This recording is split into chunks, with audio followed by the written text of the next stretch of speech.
People, we're back in Portsmouth, and this week we've got Steve Pitt, the leader of Portsmouth City Council. I think I'm one of those people that life's what happens to you while you're working out what to do with it. I think culture is the agent of change that can solve an awful lot of societal problems. There's so much evidence out there that says that if you give young people regular and meaningful access to cultural and creative activity, their STEM results improve. So in a place like Portsmouth, which has always had challenges around educational attainment, particularly in deprived communities, why wouldn't you expose them to regular, meaningful cultural and creative activity? Expand kids' minds, give them opportunities, create aspiration. Let them think that just because they were born into a household where dad didn't work and granddad didn't work and they've been benefit dependent, that doesn't have to be their future. But what if, and you said there, if you grow up with council house, stricken, past, etc., what if you did grow up with that? And what if they're older now? Is your focus on helping them out, or is it just focused on youth? Another analogy that I tap into a lot is the overflowing sink. So a lot of the problems that local government have are around finance. So if you've got a sink that's overflowing, don't go and buy more buckets to catch the water, turn the tap off.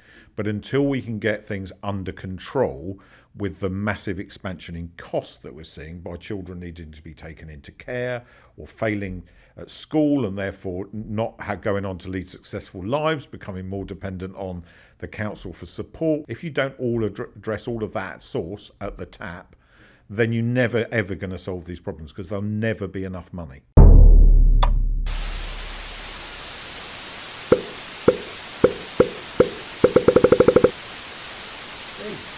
Alec. How are you? I'm okay. Not too bad. Yeah. Busy start to the new year. I'm looking forward to this one. I really am. Good. Yeah, start of the year, literally. We were having this conversation the other day that, you're the second person we've had in the year. So, nice. Happy days. So, cool. All right, so welcome to the What's Going On show. Thanks for having me. The show where we shine the light on people doing things in communities. Mm-hmm. And you are obviously doing something in the community, something quite big. Yeah. And I thought it'd be fitting to have you on the show. And I'm really interested to sort of hear the backstory and see where it all sort of started.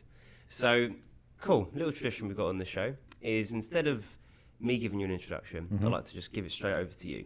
So, in a nutshell, who is Steve Pitt? So my background was in the pub trade for many, many years. As part of that time, I actually did some work for Whitbreads, who used to own lots of pubs, don't so much now, but they used to. And I ran sports leagues and activities and events for them across a chunk of England, roughly a line from Luton over across to Bournemouth, everything south of that. And that was fun. And that was back in the early 90s after I'd left university. And I drifted through that for a while, and then the company decided to change its priorities. So I thought, okay, so I need to look for something different. So while I was looking for something different, I ended up being the manager of the Royal Marines Association Club in Portsmouth at a time when they were getting the club from the MOD because the barracks had closed down. So we took it from a barely breaking even position through to a significant profit making position and actually paid off the mortgage in the 3 years I was there. And then I decided it was time to move on because I'd done all I could do and I didn't want to stay and just tread water. So I left without anything to go to and went back to doing something I'd done a bits and pieces of before. So I went back to hosting quiz nights all over the place, from Christchurch over to somewhere near Brighton, but loads in Portsmouth, and did that for a year, discos, all that sort of stuff. And then I got a phone call one day asking me if I'd be prepared to do a holding pub relief in a place called the Cellars at Eastney while the landlord was in hospital. And I said I would, and the deal was for 4 weeks, and I left there 18 years later, having owned the place eventually, and having converted it into a small touring live music venue. So it got to a point where, however successful that had been, it had kind of run its course and we needed to think about what the future looked like. So we made a planned decision to close and did that with 6 months notice, so everybody knew it was going to happen, and had a great time in the last 6 months.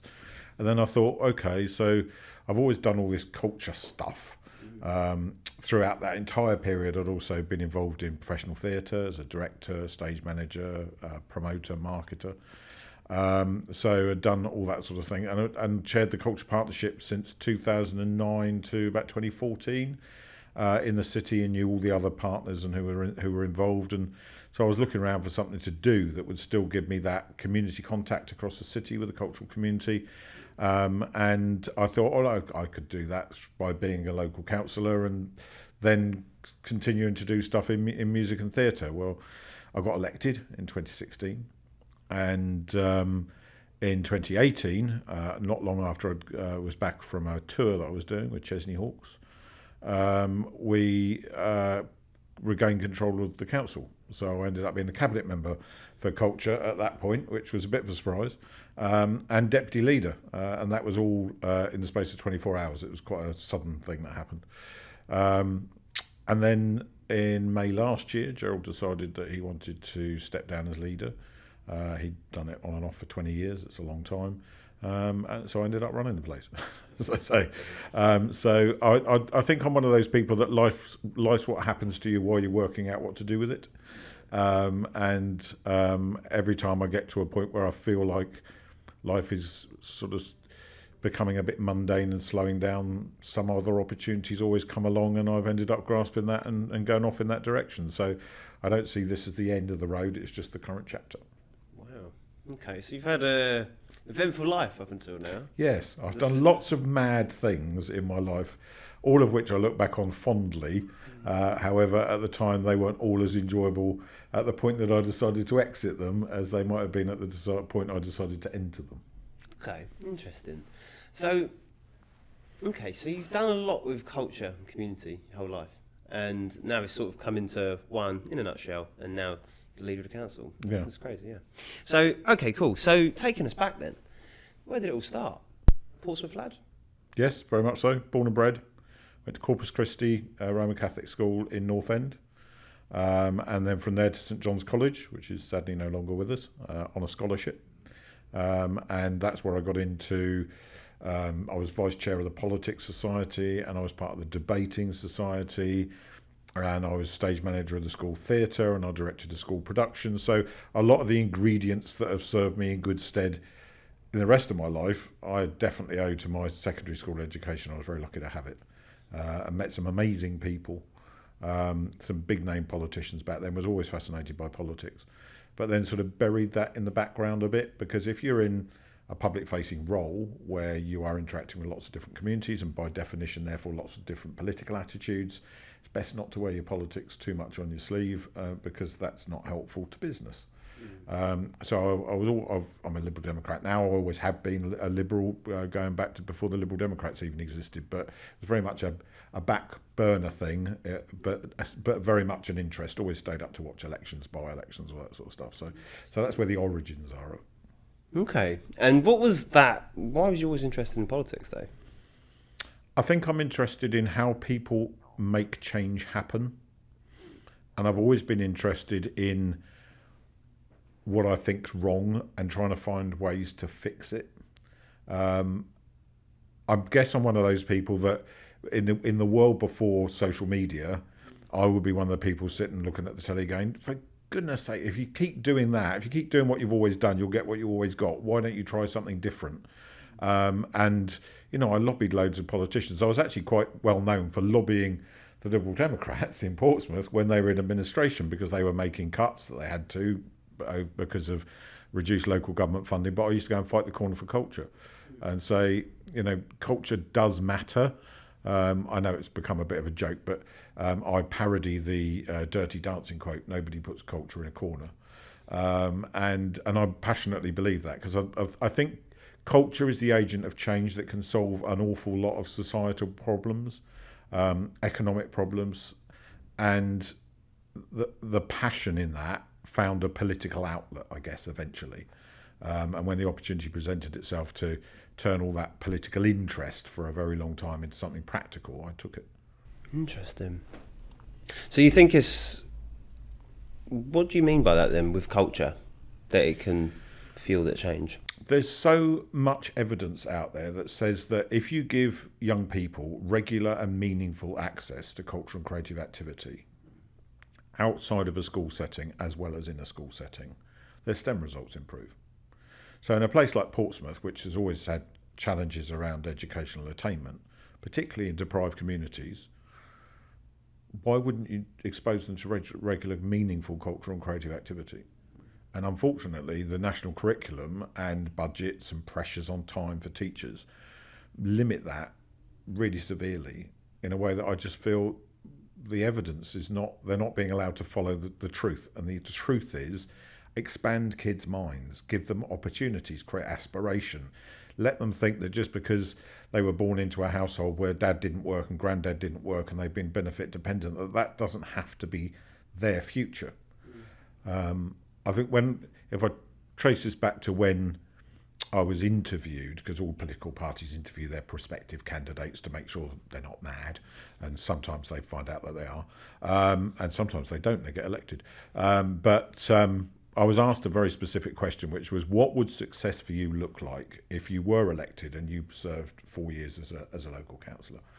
And I always remember the answer I gave, because I try and focus on it, and that is that if I could honestly look back on those 4 years and say that the outcomes for one young person had significantly improved because of something I'd done, that would be enough. And I like to think that actually I've done quite a bit better than that. Yeah, I've seen some of the work that you've done. Okay, so there's a real focus on young people there. But what if, and you said there, if you grow up with council house, stricken, past, etc., what if you did grow up with that? And what if they're older now? Is your focus on helping them out, or is it just focused on youth? Another analogy that I tap into a lot is the overflowing sink. So a lot of the problems that local government have are around finance. Nearly all the problems that local government have are around finance. So if you've got a sink that's overflowing, don't go and buy more buckets to catch the water, turn the tap off. And by what I mean by that is earlier help and intervention at the younger stages, and by that I mean pre-adolescence really, is absolutely proven to have a significant impact on the outcomes for those young people as they get older. That's the key time to catch people. So it makes sense to prioritise as much resource as you can into helping the younger children. But I guess what you're asking me is, what age does that stop, or should it be, through life? And it absolutely should be. But until we can get things under control with the massive expansion in cost that we're seeing by children needing to be taken into care or failing at school and therefore not going on to lead successful lives, becoming more dependent on the council for support, public sector generally for support, benefits, etc. If you don't all address all of that at source, at the tap, then you're never ever going to solve these problems, because there'll never be enough money. So the most important thing is to stop the flow and change those outcomes positively so that younger people never have to experience disadvantage and do have aspirations from a young age and have those opportunities. But yes, it is equally important that for those people who've already passed that point, you're doing everything you can to try and turn their lives around. And I know that's something that you also know quite a lot about. So I was seeing that as well. And okay there, cool. So you referenced there the money situation. I'm always interested, where does the money come from? How is it allocated? And let's start with that. Okay, so that's not a simple question to answer, because it comes from all sorts of different places. So the government allocate core funding to councils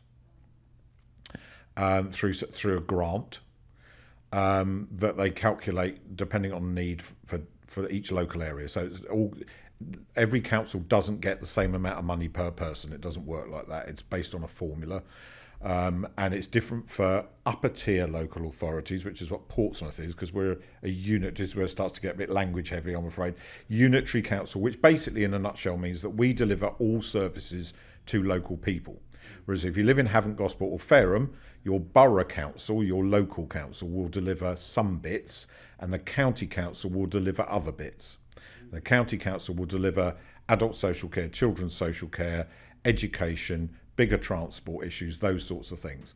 So they get a budget to do that, and the borough councils get a budget to do other stuff, like collect the rubbish, but not dispose of the rubbish. So it all gets quite complex. But if we look at just Portsmouth, we'll get some government grant. There will be other individual grants as part of that as well that get bolted on depending on your circumstances. So Portsmouth, for example, gets more money for homelessness and rough sleeping than a borough where they don't have an issue with homelessness and rough sleeping, just as one example. And historically, there's been a lot of competition around how councils get their money, so they bid in for different pots, and that also then can provide usually fairly short-term funding that sometimes government decides to continue and sometimes it doesn't. There's also business rates that all the businesses pay. We collect that on behalf of the government. They take it away and they give us some of it but not all of it back. And then there's obviously local council tax that people pay. But that is a tiny part, relatively speaking, of the overall budget envelope, which is much, much bigger. So I know people often say, I pay my council tax and therefore I should have this, that and something else. It's correctly put, the sentence should be, I pay my council tax and therefore I am contributing to these services, but it's not full cost recovery. So council taxpayers only pay for some of the budget, not all of it. Interesting. Which a lot of people don't know. Yeah. They think they pay their council tax and that's our budget. It isn't. If it was, we'd be in big trouble. Because Portsmouth's got a low council tax base. And low council tax base, the average around the country when they look at what the average is for a Band D property. So if you get your council tax bill, it tells you what band you're in. Band D is the average nationally. Ours is more like B/C. It's got a lot of terrace streets, a lot of smaller houses, lots of flats, and therefore they tend to be in bands A, B or C and not in the higher bands. And that means that we don't get the same amount of local tax revenue in as some other local authorities do, where they may have lots of detached houses with big gardens and driveways, etc. So, ironically, the most need is usually in the areas, no surprise, with the smallest properties, more flats, etc. It's not in areas with large detached houses with swimming pools in the back garden and driveways.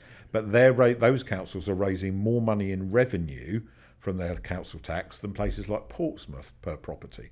So it's an irony there that needs to be fixed, and the new government has actually said that that is something they want to address, so that councils are funded according to need and not just the ability to raise revenue. Which you'd have think they'd have fixed decades ago, but anyway.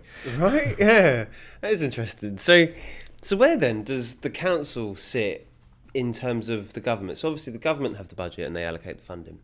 But where does the council lie in terms of the power they have, and what can the council do that the government do, and what can the government do the council do? Okay, so that's actually changing right now as we're sat here. So a white paper came out at Christmas, just literally before Christmas, incredibly unhelpful timing. It was due in October, but anyway, we are where we are, saying that places like Manchester that have a mayoral combined authority, you've probably heard of Andy Burnham, and he's been on the news quite a bit as the mayor of that area. Andy Street in the West Midlands, who lost his job last year but had been regarded as a fairly successful mayor up there. They sit between government and local authorities, and the government's now proposing to do that all across England. At the moment there aren't any mayors in the south at all, but they're insisting that they're all in place by May next year, and that's so that they can devolve, is the word we use, devolve powers down to the mayoral combined authorities. The mayor is then managed to some extent by the leaders of those local authorities, who set and agree what work they'll be doing and what their priorities will be, and then the mayor goes out and enacts that. It's more complex than that, but in a nutshell. So where we are at the moment is there is nothing between Portsmouth and government. Portsmouth City Council here, government in Westminster, our interactions are directly with Westminster. And when you think how many councils there are across the country, it's not rocket science to work out that there's not enough bandwidth for government to have individual conversations with every single unitary council like Portsmouth, Southampton, Plymouth, every single district and borough council like Gosport, Havant, Fareham, Eastleigh, New Forest, and also to be talking to mayoral combined authorities like Andy Burnham in Manchester, as well as dealing with devolved governments in Wales, Scotland and Northern Ireland. So they are right that the whole landscape's a mess, that there's too many people to talk to, and there's not enough consistency over what needs to happen. So at the moment, that relationship's direct. It will change, though, by May next year. And then that will be a case of the unitary councils that the government's saying it's going to form in Hampshire will then liaise with the mayor, who will be part of that national conversation. Okay. Interesting. So that's how the power structure works in sort of Yeah. way there. So, okay, in democratic fashion, the power's with the people. So when I'm a normal person, I come to the council, I make a suggestion or a complaint. What is the process that goes then? How? It does depend a little bit on the nature of the complaint. Okay. Because some people come to complain to the council about things that have nothing to do with the council. So you have to very politely explain that we understand what you're saying, but this really isn't anything to do with us. And, you know, it's a fundamental problem in this country that young people at school are not taught civics as a compulsory subject. Everyone should be taught to understand what a local authority does, what a regional government, a mayoral combined authority does, and what national government do. Because people get them confused all the time.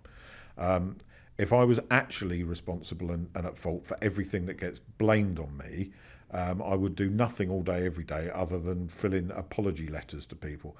But it's just not true. I mean, there's an awful lot of stuff that, the sewage being pumped into the sea. People still write to the council saying the council need to stop Southern Water from discharging rainwater in a stormwater into the Solent.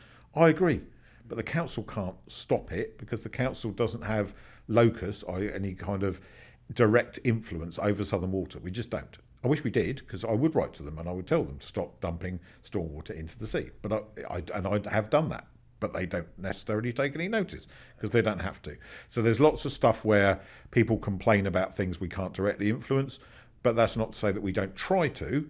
But it's just that we can't necessarily do exactly what they want.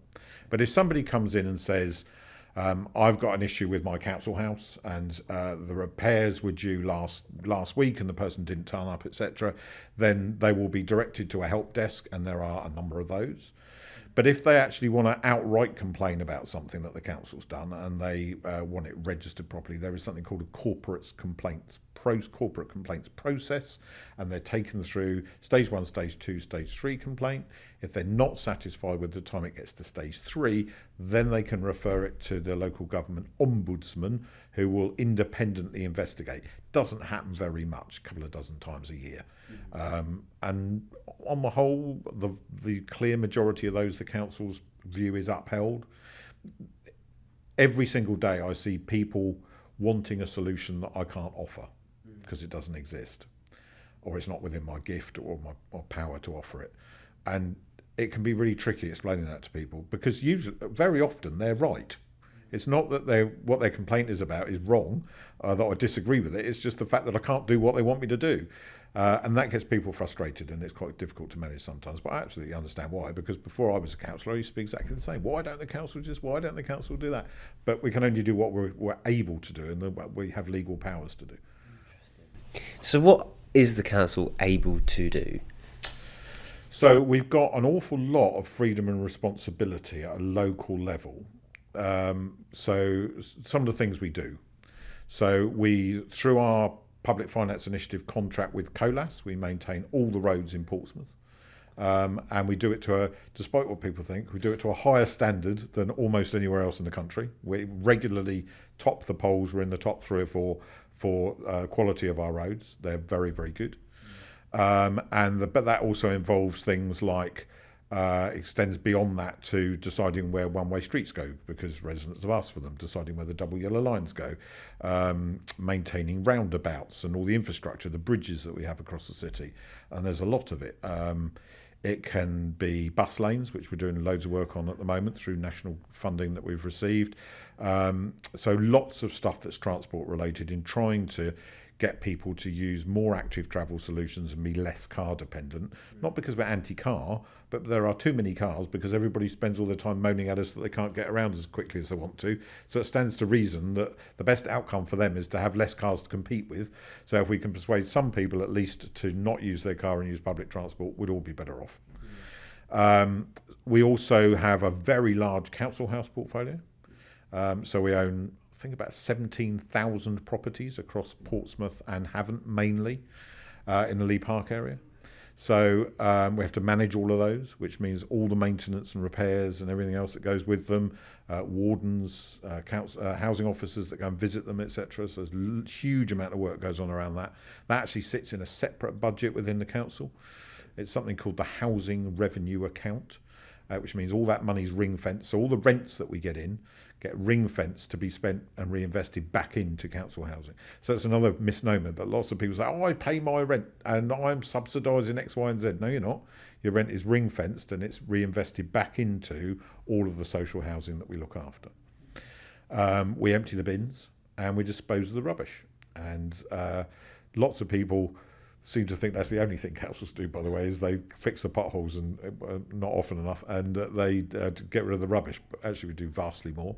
But it is an important job, obviously, and that means we're also responsible for recycling, although we're in a partnership around that with the other Hampshire councils, which we're trying to solve at the moment, so we can do glass recycling from the doorstep, which is what everybody wants, we know, and also other plastics other than just bottles, and we'll get there. It's going to take about another 2 years, but we will get there. We've got planning permission for the new facility we need to build in order to be able to accommodate doing all those extra things. Climate's important for us, so we do a lot of work around greening, planting new trees, shrubs, etc., all around the city. And as part of that, obviously, the parks team are a big team that manage all our open spaces and curate them and look after them, including the seafront. We are also responsible for elements around air quality and trying to improve that, which is why we've got a clean air zone. Not something I think will ever work. I think naturally people are going to stop using diesel and petrol cars and gradually switch over to either hydrogen or electricity. Whatever wins the day, it'll either be VHS or Betamax for those who are old enough to know what that means, and one of them will emerge. But we are transitioning to a different way of transporting ourselves. But nevertheless, in the meantime, we've got legal responsibilities around that. We look after the schools that are not yet academies. Okay. So they're all local authority, we used to be called LEA schools, local educational authority schools. So we're responsible directly for those, for their funding and how they run. And we also have a huge responsibility around children's social care. So that would be children who are in various different bits of the pathway. Sometimes it's a family needs some extra support because a child might have challenging behaviours or might have challenging parents, and there needs to be an intervention around that. So we do a lot of that lighter touch stuff, and then there's a sort of a degree of scale around that. The intervention can become more and more direct. In the most extreme cases, we do take children into care, at which point, as a counsellor, like all counsellors, we become corporate parents. So we're legally responsible for those children in our care. And obviously the best outcome is that we can reunite them with their families, but sometimes that's not possible. And they stay with us right through their childhood until they become a care leaver, when we are still responsible for them until they're 25. So again, a huge amount of responsibility around that. We look after thousands of people who need social care as adults. They get older and they need help to stay in their own home, or they need care visits, or they need a nursing visit because they've got to take medication and there's nobody to make sure that they do, etc.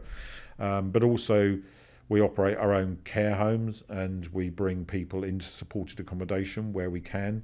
I'm a great believer in keeping people able as long as possible. And there's sort of a scale in how you can do that. We don't want people just sat in care homes. We want to make sure that they've got the opportunity to live independently as long as they possibly can. And most of the stuff that we do around social care is about those things. We've got public health, so we do stuff around addiction and trying to support people into recovery, but not just with drugs, but also harder drugs, but also things like tobacco. And I'm just about to launch a new big campaign all around that. So public health is quite a big remit, trying to get people to live happier and healthier lives. We have my responsibilities around culture, regeneration, economic development, trying to grow the local economy, work with businesses, support them, but also make sure Portsmouth's a place that's full of culture and creativity so that people can enjoy living here and that they want to live here. And for all the reasons I said earlier on, it provides better outcomes for people. So that there's a big piece of work that we do around that. We also have to make sure that we run the entire organisation. So we have legal teams, finance teams, human resources teams, lots of people working, beavering away behind the scenes, making sure the wheels go around and that everything keeps functioning. We also have planning responsibilities. So we have a planning committee that's made up of elected members that sits alongside something called the Local Planning Authority, which is basically the planning department.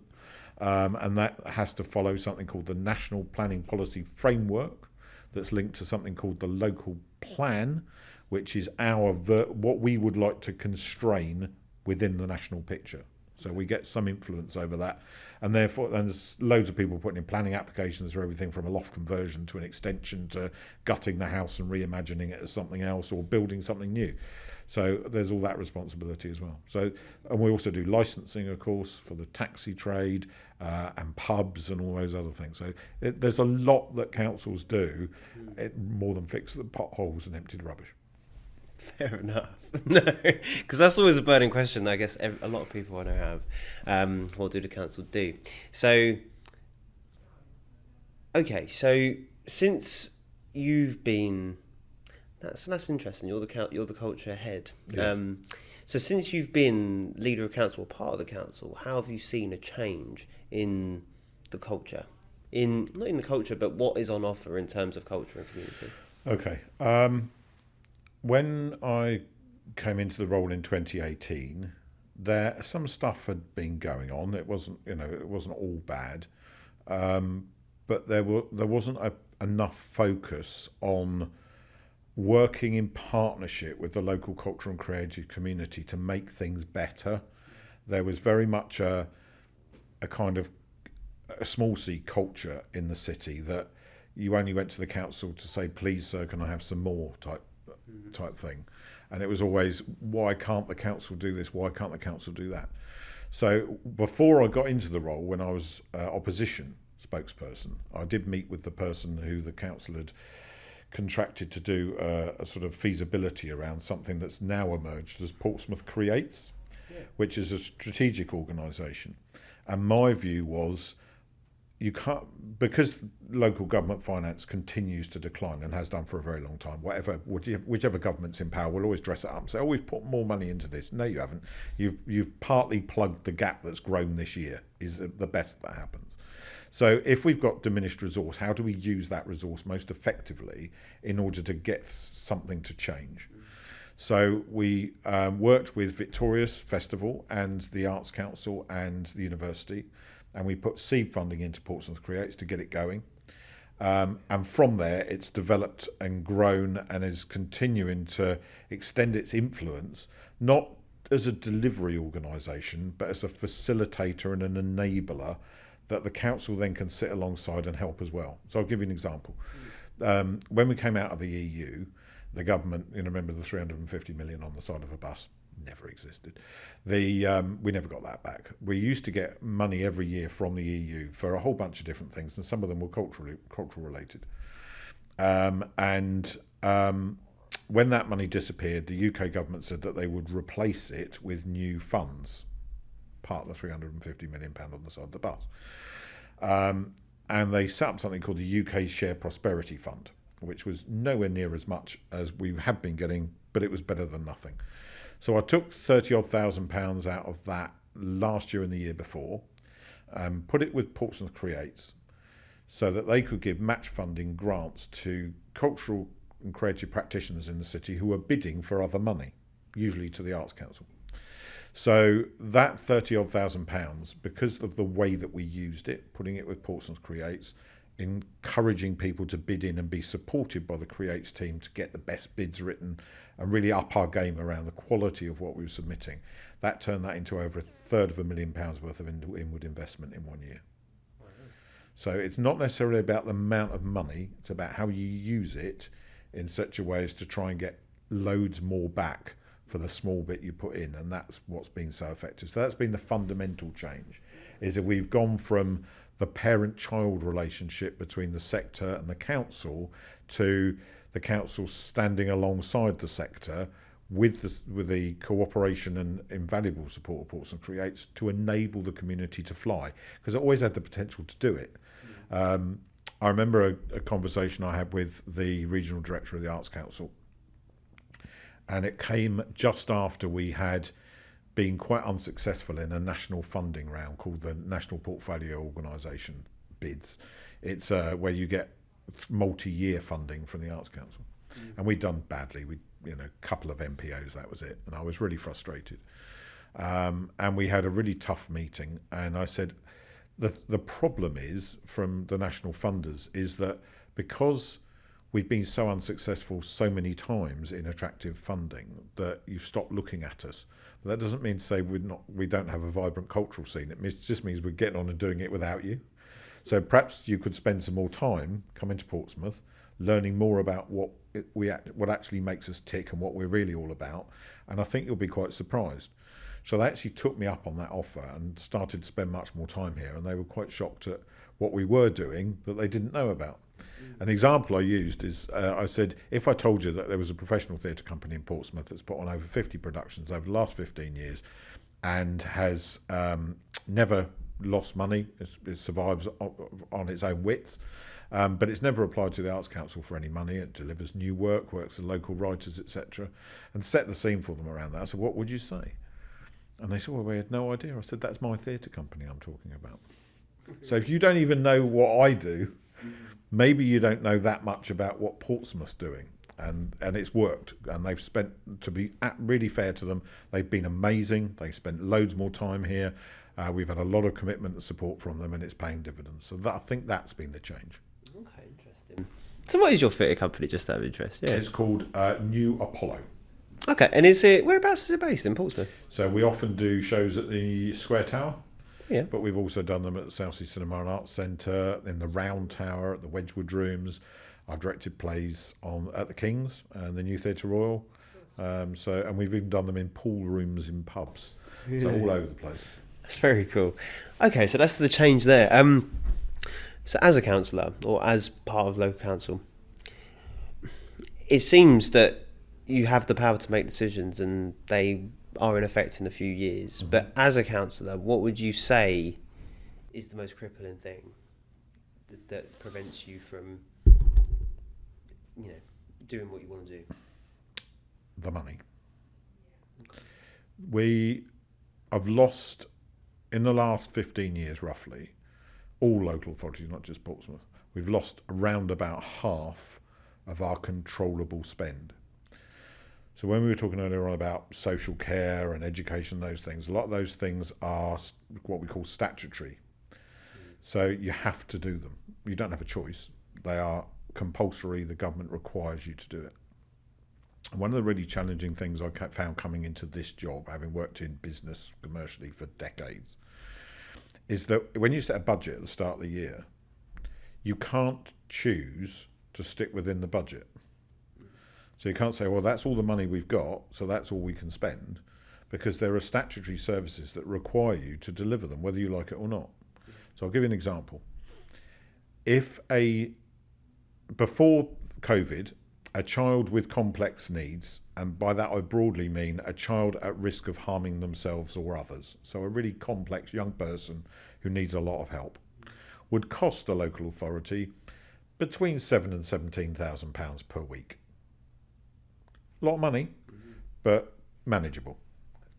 After the pandemic, some of those children were costing £150,000 per week. So we have one or two children in our care at the moment that are costing us £1 million a year to look after. Now, you can't forecast that that's going to happen because you don't know that particular family unit's going to break down at a certain point, and it doesn't happen necessarily with any degree of regularity or predictability. It can go in peaks and troughs. Since COVID, we've seen a general rise. But if 3 or 4 children in that situation come into the council's care during the course of a year, that's £4 million that we haven't budgeted for, but we've got to spend. So the only way you can do that and not go bankrupt, as we've seen with big councils like Birmingham and in other places around the country, is you have to cut your cloth accordingly, which means reducing the spend on some of the things that you really want to spend the money on. And here's the kicker, going back to what I said earlier on about turning off the tap to stop buying more buckets for the overflowing sink. It's all the early help and interventions work that is largely what stops the sink from overflowing, which isn't statutory. So the only way you can keep meeting the demand is to reduce the other stuff that you want to do that you know is going to help reduce the demand in the medium to long term, and you can't. And that's incredibly frustrating, because we'd all like to have a youth club in every single part of the city, working 7 days a week, delivering fantastic youth services for young people, diverting them away from negative behaviours, but also empowering them and creating aspirations, etc. There's no money for that. It's not statutory. So that's why we work with partners like Bond and others wherever we can to enable them to be able to do that. We're hugely grateful for the fact that they do. But if we had proper money and we were funded for all of the statutory stuff we have to deliver, and it's common sense really, if the government passes a law to say you have to do this, then surely the government should have to provide you with the money to do it, but they don't. It's the same as the nursery place expansion that was announced by the last government and then expanded further by this government. There was no money to do it. They just said, we are going to deliver millions of new nursery spaces. No, you're not. You're not going to deliver any new nursery spaces. Government don't do nurseries. Local councils do. How much money are you giving us? Oh, 3 shillings and sixpence. Thanks very much. Okay, but the government claim it as a win, even though it's absolutely nothing to do with them. The one that's there at the moment that everybody will be aware of is they keep saying they're going to build 1.5 million more homes during the course of this parliament. The government is not going to build another house in this parliament because governments don't build houses. Private developers do, social housing providers do, and councils do, but governments don't. So the government is not going to build 1.5 million more houses during this parliament. That's just fabricated. But they're also not providing us with enough grant funding and raising the local housing allowance, the social rent allowance, high enough to enable us to borrow the money to build them ourselves. So we're not going to build very many houses during this parliament unless they fix that. So it always comes back down to the money. We have learnt to be really creative with what we've got and make a little go a long way, like the Portsmouth Creates grants mentioned to you, and I'm trying to find another way of doing that with the charity sector right now, actually. And we always look to say, if we can put match funding into something and bid for grant money to come to be invested in Portsmouth and drawn in here, that's what we'll do. But it's very, very challenging when the amount of wiggle room that you've got to make the choices that you want to make diminishes every single year, and that's what happens. Governments go out there and they announce, oh, we've put extra millions of pounds into this or extra millions of pounds into that. What they don't tell you is that's helping to plug a gap that's getting bigger every year, but it's not helping anywhere near enough. Wow. It's very frustrating. Okay. Yeah, it is. So, in your opinion, or fact, or however you want to call it, where is that money going and why is the money being cut year on year? Ironically, a lot of it's going on prisons and youth detention centres and other things that are the result of not turning off the tap and keep buying more buckets. A lot of it is going on those really complex placements for young people because the system's let them down, so the only choice is to be taken into care. If we'd had more money for early help and intervention in the first place, we might be able to divert more of those bigger problems away. So the problem is that we are spending more and more money dealing with the consequences of things rather than investing in stopping the consequences from ever occurring in the first place. And the frustration that I have is it doesn't matter whether it's a Conservative government or a Labour government or even a coalition government with my lot in it, doesn't matter. None of them have looked at the causes of the problem. And unless you do that, you will never solve these things. Now, I could tell you if absolutely dead cert, if the government gave us £1 million a year to invest in youth services properly in early help and intervention, I will reduce the number of children needing to be brought into care. I will reduce the need for interventions with families because we'll be doing that wraparound support more. But they don't give us that. And at the moment, the only way we can get any of investment of that at all into Portsmouth is to bid for it. And then you're in a competitive process with hundreds of other councils. So to be fair to the Labour government, they've made noises about wanting to end that constant need to bid for funding. But we need to see what that actually looks like. Because they're right, but what do they mean? because it's going to need more money to fix it. Why do you think they always do look at the consequences or try and they put funding into the consequences rather than at the root cause? Partly because they have to, because, if a child's unable to be cared for by its parents anymore, it has to be cared for. It's a child. It's got to look after it properly and make sure that that child has an opportunity to survive and thrive. Although we all know that children taken into care, all the statistics said that their outcomes are going to be worse than children who weren't in care. So it's not a good thing to do, and it should be avoided at all costs, if possible. So they look at sticking plasters on things because that's a problem now. It's what I call the helicoptering up principle. If you just sit at a desk and all these pieces of paper are flying at you with problems on, and you have to deal with them and move on to the next piece of paper, you don't get the headspace to helicopter up and actually look at what's actually going on out there as a whole, and then work out where to target the resources in order to stop them.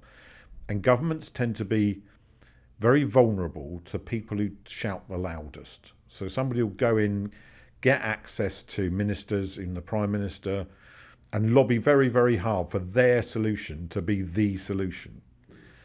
But I think you'd probably agree with me that there isn't a one-size-fits-all solution to how you deal with human beings. Everybody needs to be addressed in a different way. A conversation that might work with one young person to get them to engage with you might not work with the next one, and you've got to be prepared to be flexible and understand that everybody's different. And governments like to put people into categories and pigeonhole people, and that's not the reality of how a society works. So you need a person-centred approach to government, and that's a bit too much for most governments to bite off, I'm afraid. Fair enough. And okay, taking us back a bit there then. So you said per week before lockdown it was 7 to 17 grand a week, and then it went up to 150. But what does that pay for? So that basically pays for 24/7 wraparound care for a young person to be kept safe. But because the sector's broken and there aren't enough of those placements, you have to look at this against the backdrop of things like the Baby P case, if you remember that from a few years ago. Awful, terrible situation. It means that local authorities, and particularly people who are in children's social work, are really, really cautious about the risk to it around any young person, and rightly so. But I think we've now got ourselves into a situation where we are so risk averse that the amount of money that it requires to be that risk averse has become prohibitive. So we've not necessarily done the wrong thing, but the consequences of it are so financially huge that we've created a system that's unsustainable. So, as a local authority, we always have the default position we want the child to stay with the family.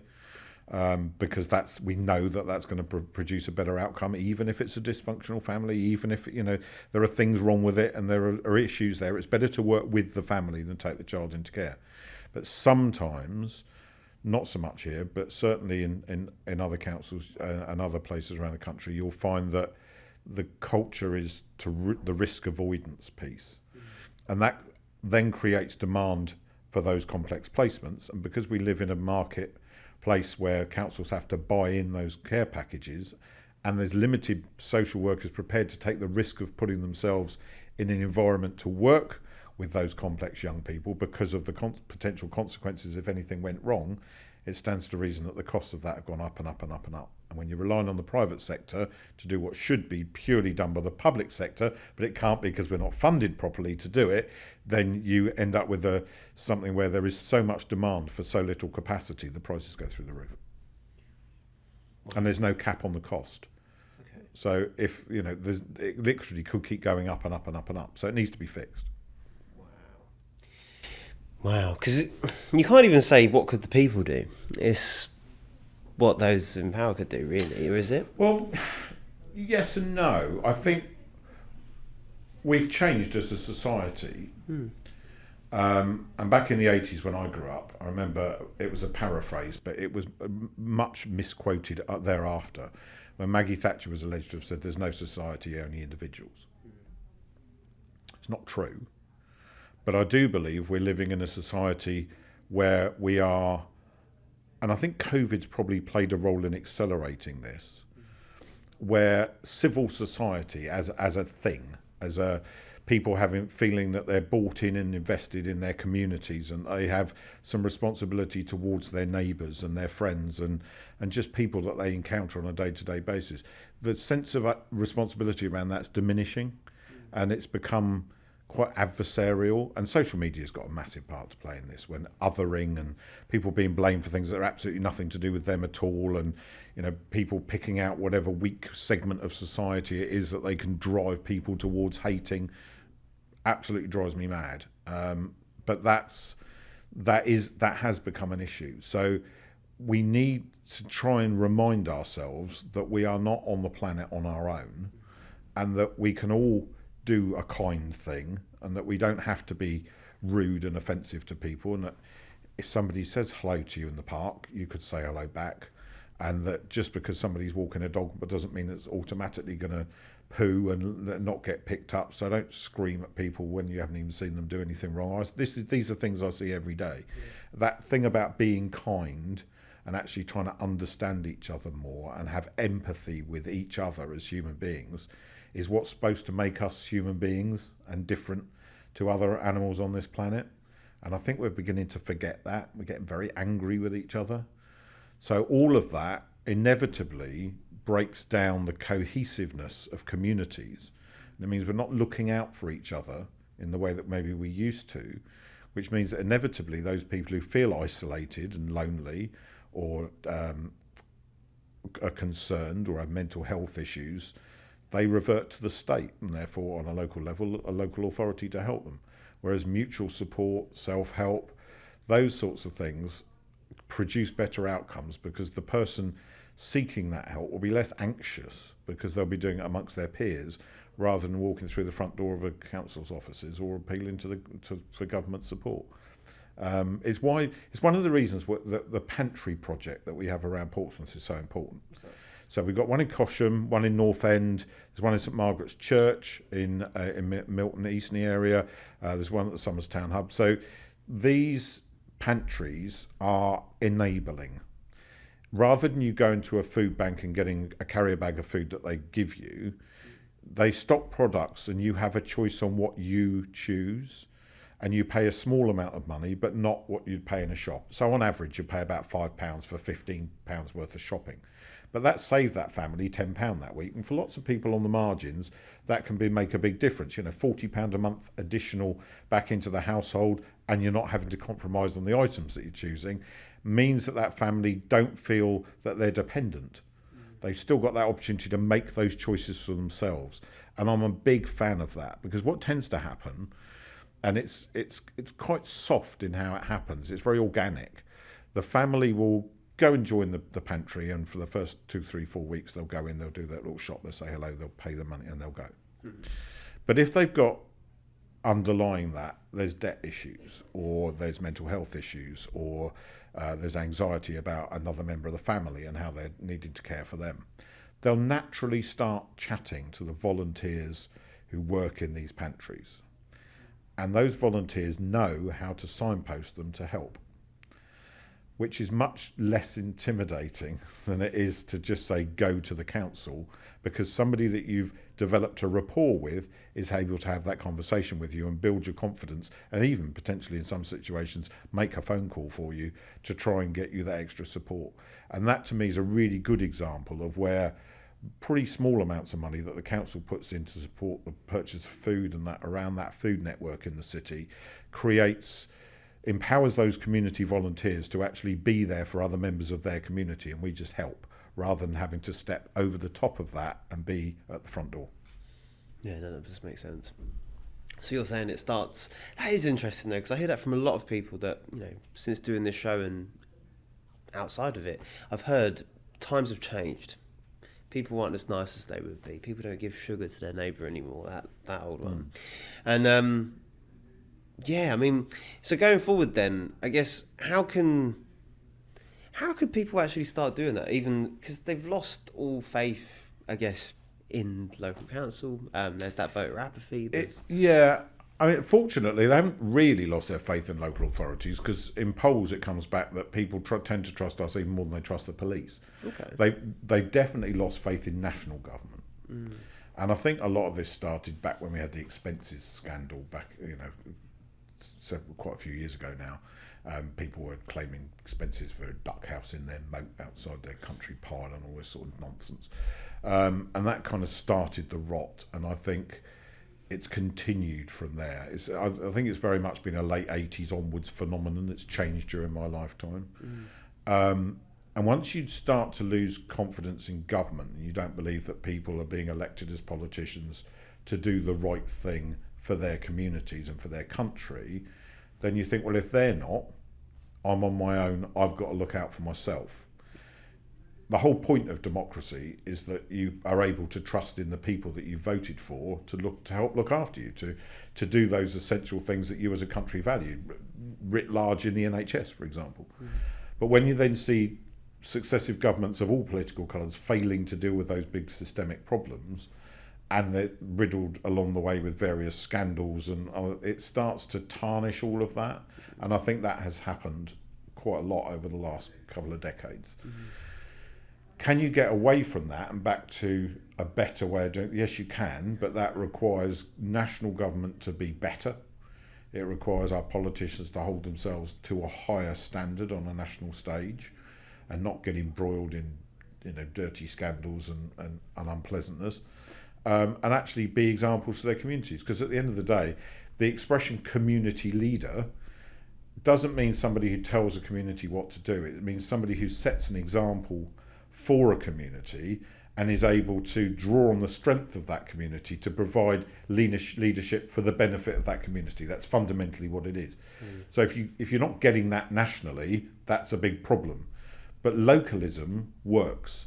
Bringing faith back into your communities and saying that if we can't trust our national politicians, we need to do it ourselves, and we need to take our destiny into our own hands. And because actually we do care about the people who live next door, and we do care about the kids that we see playing over the park, who aren't going home maybe when they should be, and why are they still there at 9 o'clock at night. And we're interested in that. But we've become a very judgmental society, I think, and we're very quick to run to judgment. I mean, social media is an invidious thing.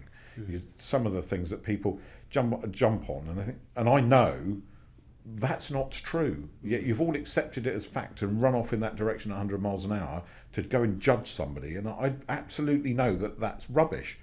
But it's hard to compete with something which is being run globally and is being influenced by people who've got their own agenda, and their agenda is to undermine that cohesion in society, to make us distrust each other and to other people, and to pick out minority groups and blame them for things. And it's none of that stuff is going to make your life better if that's how you feel. It might be a short-term fix because you've got somewhere to point the anger at, but none of those groups that you're being asked to blame and send people back and all this, none of that's going to fix your life. What the only thing that will fix your life is to have a better government in this country that truly understands and wants to address those big long-term issues like children's and adult social care, for example, because they're two of the biggies. And will that ever happen? I don't know. Wow. On the lighter note, so I mean, moving ahead with Portsmouth then, what do the next 5 years look like? Well, to some extent, we don't know what years 3, 4 and 5 look like because of the white paper that came out before Christmas. I'm not in favour of the local government reorganisation piece because Hampshire is pretty much bankrupt as a county council.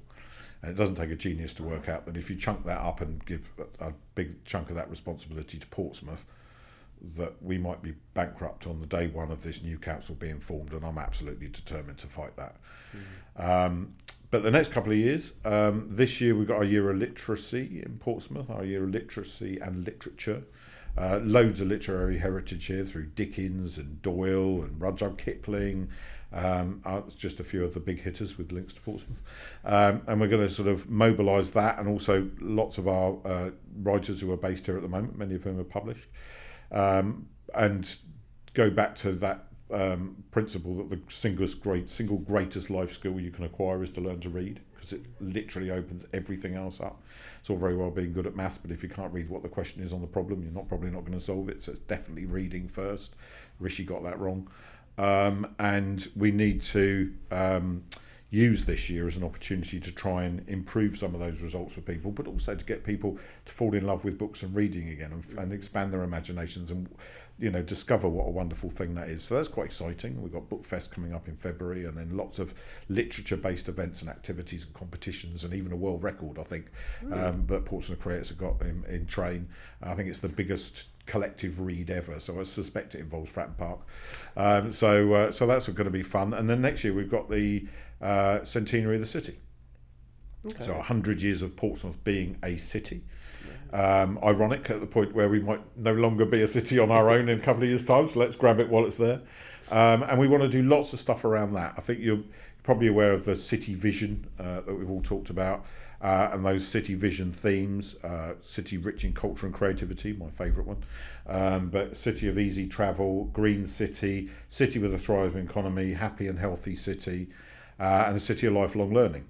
So if we take the golden thread, as I call it, of culture and creativity out of those 6 and weave it back through the other 5, there's lots of opportunities that we can have to move forward and progress that city vision work next year, because everybody signed up to that. It's not the council's vision, it's the city's vision, and we all want to see those things happen. And if we can use our centenary year to advance some of that by a bit more of a leap rather than a step next year, then we'll be a lot further, hopefully, on the path to delivering on what people want to see as outcomes, and have quite a lot of fun doing it. Interesting. All right, well, cool. That kind of brings us to a nice close on this section, but I thoroughly enjoyed this, and it's given me more of an insight into what a council, or the Portsmouth City Council do. I've had my fair share of, I used to do by government politics, so I understand. But no, it is good to hear it from yourself and actually hear where the city is going. Second part of the show. Mm-hmm. So here we are. So second part of the show is we go out into the street and we ask a question. I won't tell you what the question is, you'll find out very soon. Okay. And feel free to stop the video at any time. Feel free to react. Feel free to just, do what you feel. Okay. So, cool.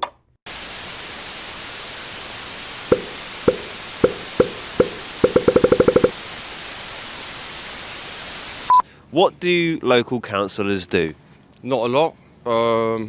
Incompetent, often lazy, often indifferent, and it's not often their problem, even when it is. What do local councillors do? Nothing. Literally nothing to anyone. I'm homeless and they don't even give us any housing or anything. And they just waste the money on perfectly good shit. What do local councillors do? I've absolutely no clue, mate. I don't I'll be actually honest. know. That's a good question, though. Interesting. Have you ever met a local councillor before? No. Not that I know of. Okay, if you had one question to ask the leader of the council, what would it be? What their name is? I don't know who they are. How do you go about keeping the community safe? Okay. What do local councillors do? I got no clue, unfortunately. Interesting. Okay, so if you had a question for the leader of the council, what would it be? I don't know. What did it do on the day-to-day basis, to improve the city? I guess. What do local councillors do? You'd have to ask them. Does? No. There you go. Do you know who he is, or they are? No. Yeah, Donald Trump. Do you know what a local councillor does? Oh, I imagine a lot of stuff, but I never find out about it until it comes to voting time, and then people knock on the door. But that's interesting. And if you had one question to ask the leader of the council, what would it be? How can we improve things in the country, and how to Portsmouth, and what can we do to help our most vulnerable citizens? I know what I'm going to say. How can we bring pride back into Portsmouth for the residents?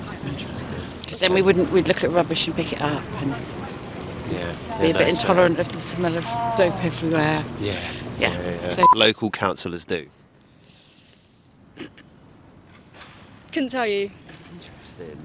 Couldn't tell you. One question for the leader of the local council, what would it be? I don't know. What do you reckon? One question. I think they should prioritise making the council plant-based for obviously everything that's going on at the moment. We've got flooding, fires, and it's just happening all the time now. It's like getting normalised, isn't it? It's all like effed up. So, you know, being vegan is one of the ways to really massively reduce your impact on the environment, and that's not talked about. People talk about you know, drilling for oil and stuff like that, and that's like literally the cow in the room, isn't it? Or the elephant in the room, rather. The irony. Yeah. Talking about animal puns. Yeah, that needs to be addressed, you know. But yeah, no, I was going to say, like, my main priority is, like, veganism and animal welfare, and I don't think anything is done about that. Not just here, but in any council. So it would be quite good to see that sort of represented in some way. Know what local councillors do? Not much. No. Fair enough. You know what local councillors do? No. No, interesting. And if you had one question for the leader of Portsmouth Council, what would it be? Oh God, that's a good one. Why are there still so many homeless people? Fascinating. Shut up. So that was the question. Thoughts? It's not a surprise at all. When we were talking earlier, I said about the fact that I think civics needs to be taught in local schools, and how can people have an opinion on something and complain about what it does if they don't actually know what it does or who's doing it? You know, there is a perception out there, I know, that and this is something I think is tied to national politics as well, that they think national politicians let them down, so there's automatically an assumption that local ones will as well. I mean, I do casework every single day for people who live all across this city, and I know lots of colleagues of all different political parties who do the same, because they come to me asking for my help to try and solve these problems. So I know that that is what actually happens, but the perception is that, as somebody said on there, they only see that at voting time when an election comes around. And a lot of that's down to the fact that local parties have limited financial resources. They can't put leaflets out every 5 minutes updating what they're doing. They just can't afford it. So they tend to concentrate that around elections, which then creates a perception that councillors only do stuff when there's an election coming, so it becomes a sort of self-fulfilling prophecy. But I know that a lot of my colleagues are working hard week in, week out to support people. I've got half a dozen people at the moment who are families in various different situations around accommodation needs, and I've been supporting 2 of those for over a year, and that involves regular update emails every single week, and that's just a tiny little bit. So I think councillors do work hard. It's also work hard in comparison to what, because lots of them think councillors get paid vast amounts of money, whereas in fact a normal member, and by that I mean somebody who's not in administration, doesn't hold any special position or anything, is just a councillor, gets an allowance of about £13,500 a year, and they're expected to make themselves available in the evenings and the weekends and holiday time when other people are off, and to devote quite a lot of time and effort, because we don't get a salary, we get an allowance. So, and as leader of the council, I think currently I get about £35,000 a year. Well, I could earn that as a shift supervisor in the supermarket. So it's not like we're paid vast amounts of money. There's a good argument to say it's a less stressful life being a shift supervisor in the supermarket, and something I have more than once thought, why don't I just do that? So you know, lots of pressure and lots of demand, but I think the thing that came out of that is that people just don't know. They don't know what we do or why we do it. And you know, the guy that said we don't do anything for homeless people, we're currently accommodating over 100 people who were street homeless in 24/7 accommodation in the city with wraparound care, changing their lives and getting them moved through that pathway into settled accommodation. So, you know, there's just one example of how that's fundamentally not correct. And the more we can communicate with people and do things like this and actually have conversations and hopefully make people more aware of what we actually do week in, week out, year in, year out, to try and make people's lives better, the better that will be. And I don't think anybody gets into this wanting to make anyone's life worse. And when you see some of the criticism on social media, it makes me laugh, because people say, none of them live here. Well, I do. I live in Eastney, about 5 minutes walk from the local park that I use, and just around the corner from the shops that I go to regularly. So, you know, we all live in the city. It's actually a prerequisite to stand for local council. You have to live there, or at least work here, and have a very strong link to the place. So, of course we're here. And we don't want to make the place that we live and work in worse, and who will want to do that? So it's about changing people's perceptions of things over time. But none of it came as a surprise. I actually knew two of the people that you spoke to in the video, which was amusing, because one of them definitely wants to know what I do. But they probably don't make that connection with me, you see, because a lot of the time people think the council is this sort of mystical entity, and it's got nothing to do with the councillors. So getting that education into people at an early age to actually understand it, because ultimately they're going to vote for it or not, but they're also going to pay for it or not. So it really is important that that people understand it. If you had you've got electricity indoors and you know you've got to pay a bill, if it wasn't working, you'd complain, wouldn't you? Yeah. But you've got to know what it's required to do in the first place. If there was just a box under the stairs that was labelled toast, and you thought, well, I turn the switch on and off and I don't get toast, you'd go and make some inquiries to find out why not. But people don't seem to understand what councils do or what councillors do, and yet they continue to moan about that without bothering to find out. Maybe some civics would be a really good idea. Okay, interesting. And I guess that would be in schools, but how about for those outside of school? What would you do in terms We of deliver something called Flagship. Okay. Do you ever remember getting that through the door? No. You'd probably pick it up and I chuck might it, have had it through chuck my it door. straight on the junk mail pile like Spectalic, like most people do. But that comes out 3 times a year, and it contains lots and lots of information about what we're doing as a local authority. And that's what we're doing as a whole council. And I know people who pick that up and read it and don't even make the direct connection with the council, which is even weirder. And we've got social media accounts that we're plugging things every day and trying to get people to, you know, do some positive things or access support that we've got on offer, and we write to people. But my background in the pub trade tells me that even if you put what we used to call a font wobbler on everyone's forehead, which is a little thing that advertises a promotion, if you stuck it on somebody's forehead with information, they still probably wouldn't notice it, because people lead busy lives. You know, they're always distracted and focused on something else. And that is why, you know, parties do literature. They put it through people's doors to try and get people to engage and understand, because it matters to us. We don't want to be wasting our time fishing around trying to work out what people want us to do. We want them to communicate with us and tell us, so that we can actually, you know, try and do the job to the best of our ability. But if people don't even know what we're doing, it's quite difficult. Yeah, no, understandable. And okay, just addressing one of the questions in there, the restoring the pride back in Portsmouth. Yeah. Yeah. What do you think about that? Well, that to me is something that there's a massive opportunity to do next year with the centenary of the city, and for us all to get proud of it. I'll give you a little example of something that popped up recently.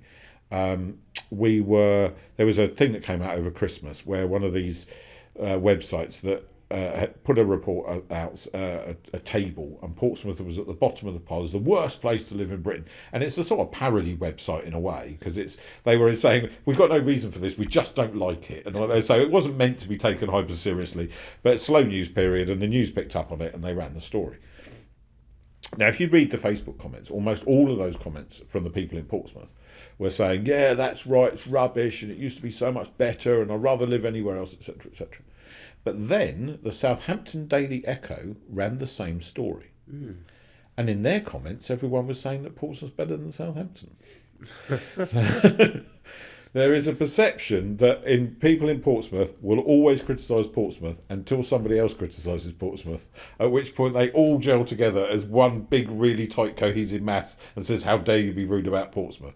And I want them all to do that next year during the centenary year, but what I don't want them to do is to stop doing it afterwards. Let's be proud of where we live. It's not perfect. Lots of it, you know, sentimentality and looking at the past. Things have changed, and they don't always change for the better, and some people don't like change. I absolutely accept that. But things will change. There's an inevitability around that, and we need to celebrate the place we live. We need to respect and love each other and try and do whatever little thing we can do every day to make our own life better, but also make other people's lives feel better. And they can be really small incremental changes. But we've got an opportunity to do it next year in a big way. Let's do that. Amazing. Any final words on the video? No, this has been really a fun thing to do. It's always great to see what the general public think. I go and knock doors very regularly, and so that kind of reaction was actually quite polite compared to some of the reactions I've had. I've been chased off someone's property before now and chased down the road by a man in his pants. So they didn't involve any of that. So on the whole, it was fairly positive, and it's a salient reminder that we have to be good at communicating what it is that we do. Amazing. Well, Steve, that brings us to a nice close, and Pleasure. thanks again for being a guest. It's been amazing. Absolute pleasure, Alec. Thank you. Amazing. Take care.